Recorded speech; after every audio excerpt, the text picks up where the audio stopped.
Hello student, welcome back to my channel. আমি ইতিহাস শিক্ষিকা চৈতালি মণ্ডল। আমার চ্যানেলে তোমাদের প্রত্যেককে স্বাগত জানাই। আজকে আমি তোমাদের সঙ্গে তোমাদের প্রথম অধ্যায়ে আরও একটি গুরুত্বপূর্ণ ৮ নম্বরের প্রশ্ন, ফরাসি বিপ্লবে দার্শনিকদের অবদান কী ছিল, তার সম্পূর্ণ উত্তর সহ আলোচনা করতে চলেছি। তোমাদের জন্য আজকের ভিডিওটি খুবই গুরুত্বপূর্ণ হতে চলেছে। যেভাবে আমি উত্তরটি তোমাদের দিয়েছি, যদি ওইভাবে লিখতে পারো তাহলে অবশ্যই ভালো মার্কস ক্যারি করতে পারবে। চলো দেরি না করে আমরা মূল পর্বে চলে যাই। ফরাসি বিপ্লবের আগে থেকেই মানুষের চিন্তা ও ভাবনার জগতে এক বিপ্লব শুরু হয়। 18 শতকে ফ্রান্সে এমন কয়েকজন ব্যক্তিত্ব মধ্যযুগীয় সমাজ ব্যবস্থা, রাজনীতি, অর্থনীতি ও ধর্মীয় জীবনের অত্যাচার ও অনাচার জনগণের সামনে তুলে ধরে এক বৈপ্লবিক ভাবতরঙ্গ সৃষ্টি করেন। এবার আমরা দেখে নেব যে সমস্ত দার্শনিকরা 1789 খ্রিস্টাব্দে সংঘটিত ফরাসি বিপ্লবে প্রত্যক্ষভাবে না হলেও পরোক্ষভাবে ইন্ধন জুগিয়েছিলেন বা যাদের লেখনীর মাধ্যমে বিপ্লবের পথ প্রশস্ত হয়েছিল, তাদের নিয়ে আলোচনায় যাব। প্রথমেই আমরা মন্তেস্কুর অবদান আলোচনা করব। ফরাসি দার্শনিক মন্তেস্কু তাঁর the spirit of the laws শীর্ষক গ্রন্থে রাজার ঈশ্বর প্রদত্ত ক্ষমতার তীব্র সমালোচনা করেন। তিনি ব্যক্তি স্বাধীনতা রক্ষার জন্য শাসন, আইন ও বিচার বিভাগের সম্পূর্ণ পৃথকীকরণের দাবি জানান। তার মতে ইংল্যান্ডের সাংবিধানিক রাজতন্ত্র স্বৈরচারী রাজতন্ত্র অপেক্ষা ভালো। এবার আমরা দেখে নেব ভলতেয়ারের অবদান কী ছিল। দার্শনিক ভলতেয়ার তাঁর কাঁদিদ গ্রন্থে ইংল্যান্ডের সমাজ ব্যবস্থাকে মুক্ত, সহিষ্ণু ও প্রগতিশীল বলে প্রশংসা করেছেন।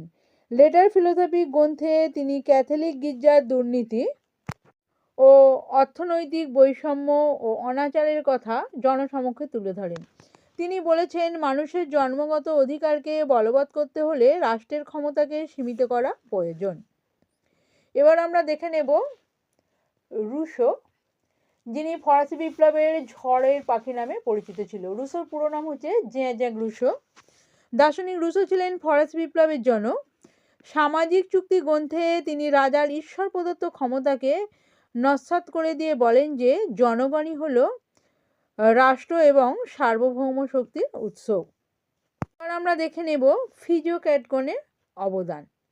অষ্টাদশ শতকে ফ্রান্সে একদল অর্থনীতিবিদদের আবির্ভাব হয় যারা ফিজিওক্র্যাট নামে পরিচিত।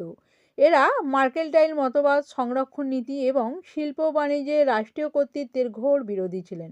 রুশো দৃঢ়ভাবে ঘোষণা করেছিলেন যে জন্মগত অধিকার সমাজের ভিত্তি হতে পারে না, সমাজ নির্ভর করে জনসাধারণের সম্পত্তির ওপর। এই সব বিষয় নিয়ে তিনি 1762 খ্রিস্টাব্দে রচনা করেন সামাজিক চুক্তি বা সোশ্যাল কন্ট্রাক্ট গ্রন্থ। তিনি এই গ্রন্থে বলেন যে আদিম যুগ থেকে মানুষ এক অলিখিত চুক্তি দ্বারা ব্যক্তিবিশেষকে শাসনপদ দান করেছে, অর্থাৎ রাষ্ট্র হলো জনগণের ইচ্ছার প্রতিফলন, জনগণই সার্বভৌম ক্ষমতার উৎস।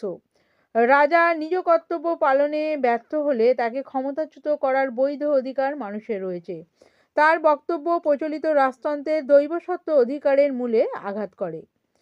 তার অন্য গ্রন্থগুলি হল Emile Nouvelle Heloise, a discourse all arts and science, a discourse on inequality. আমরা একদম শেষে দেখে নেব যে এক্ষেত্রে দার্শনিক ডেনিস দিদেরোর কী ভূমিকা ছিল। ডেনিস দিদেরো রাষ্ট্র চার্চের অন্যায়ের কঠোর সমালোচনা করেন।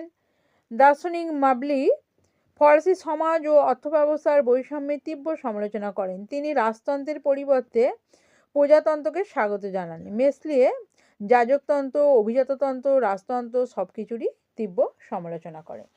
এই ছিল ফরাসি বিপ্লবে দার্শনিকদের অবদান।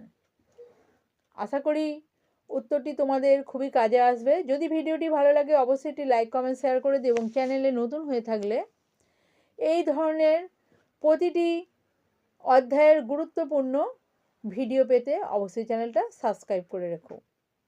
আজকে এই পর্যন্ত। আবারও খুব তাড়াতাড়ি অন্য একটি ভিডিওতে তোমাদের সঙ্গে দেখা হতে চলেছে।